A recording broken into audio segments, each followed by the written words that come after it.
मन का रेडियो सुन ले तू जरा, दिल का रेडियो। रेडियो एक ऐसा नाम जिसे सुनते ही कानों में एक अलग सी धुन गूंजने लगती है।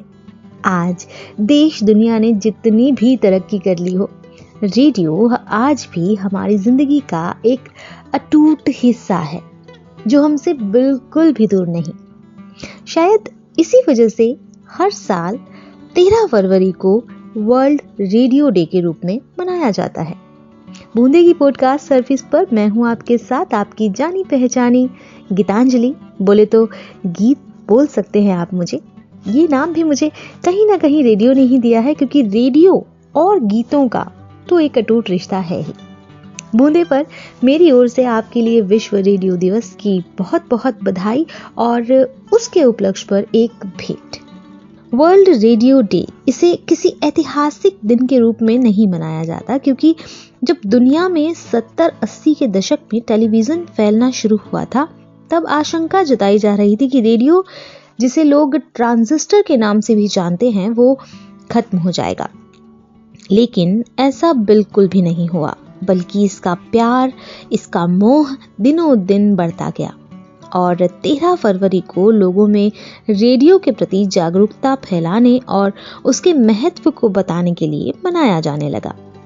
रेडियो क्या है, कभी सोचा है आपने? क्यों है?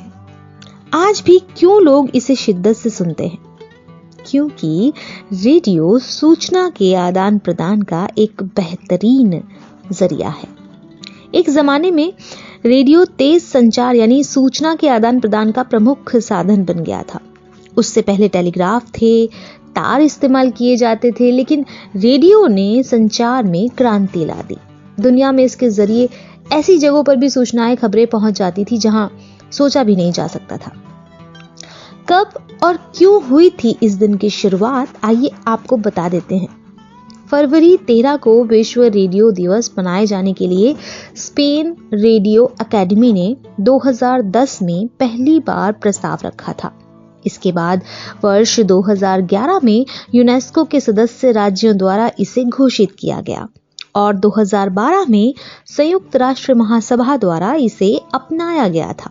इसके बाद यूनेस्को ने पहली बार 13 फरवरी 2012 को विश्व रेडियो दिवस के रूप में मनाया। तब से विश्व भर में इसी दिन विश्व रेडियो दिवस मनाया जाने लगा। दरअसल 13 फरवरी को संयुक्त राष्ट्र रेडियो की वर्षगांठ भी होती है। इसी दिन वर्ष 1946 में इसकी शुरुआत हुई थी। हर साल यूनेस्को दुनिया भर के ब्रॉडकास्टर्स, संगठनों और समुदायों के साथ मिलकर रेडियो दिवस के अवसर पर कई तरह के कार्यक्रमों का आयोजन करता है। साथ ही इस दिन संचार के माध्यम के तौर पर रेडियो की अहमियत के बारे में चर्चा भी की जाती है और जागरूकता फैलाई जाती है। इस बात की जानकारी भी दी जाती है कि रेडियो एक ऐसी सेवा है जिसके जरिए न केवल रेडियो फ्रीक्वेंसी से बात की जा सकती है, बल्कि आपदा के समय जब संचार के अन्य माध्यम ठप हो जाएं, तो प्रभावितों की मदद भी की जा सकती है।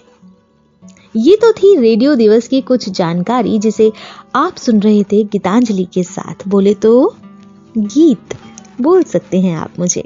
और बहुत कुछ जानने के लिए सुनते रहिए हमारी बूंदे की पॉडकास्ट सर्विस। और हाँ, हमेशा की तरह हमें सुझाव देना न भूलें, क्योंकि आपके सुझाव ही हमें तराशने का साधन है। अपने सुझाव और विचार भेजने के लिए आप हमें ईमेल कर सकते हैं। हमारा ईमेल आईडी है boonde.podcast@gmail.com BOONDEIN.podcast@gmail.com। हमें आपके सुझावों और विचारों का इंतजार रहेगा। गीतांजलि को दीजिए इजाजत, फिर मिलेंगे।